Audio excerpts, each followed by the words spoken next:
So here's what you should have done if you were a Nazi and you wanted to win the war. You should have enslaved the Jews and the Gypsies and had them work, right? You should have had them work for the benefit of the victory, and then if you wanted to, you liquidate them afterwards. That's the logical thing to do if you want to win. And we assume that Hitler wanted to win. But that's not a very intelligent assumption. Why would you assume that? He wasn't exactly a good guy. So why should we assume that he was aiming at the good that he was promoting, even in his own terms, right? The glorious, everlasting Third Reich, right? That'll rule for 1,000 years and be a bastion of civilization and music, because that's the sort of thing he purported to be interested in. Well, so what do you do with the Jews and the Gypsies? Well, round them up, fine. Enslave them, fine. You don't kill them. You certainly don't devote a substantial proportion of your war resources while you're losing to accelerate the rate at which the extermination is taking place. Because that's a bit counterproductive, unless what you're aiming at is the maximum possible mayhem in the shortest period of time.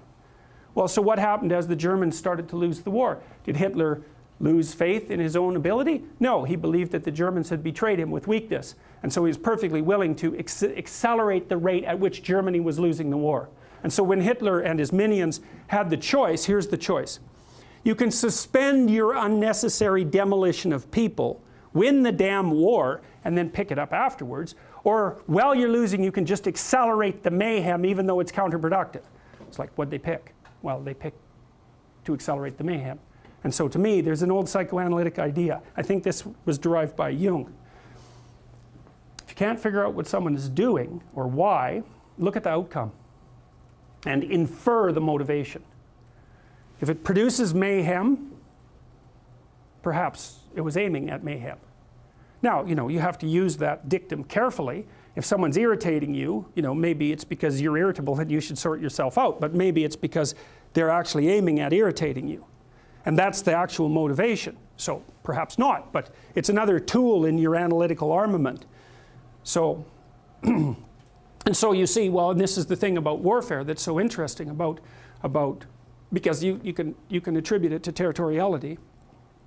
You can attribute it to a war for resources. That's what I would say, wretchedly simple-minded economists presume. People fight over scarce resources. It's like, hey, we're a little bit more sophisticated than that. And first of all, what resources are you talking about?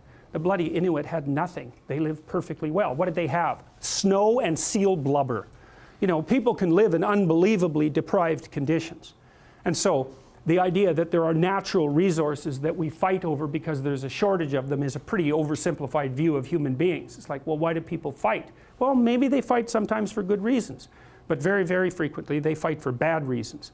And those bad reasons are personal as well as sociocultural and economic.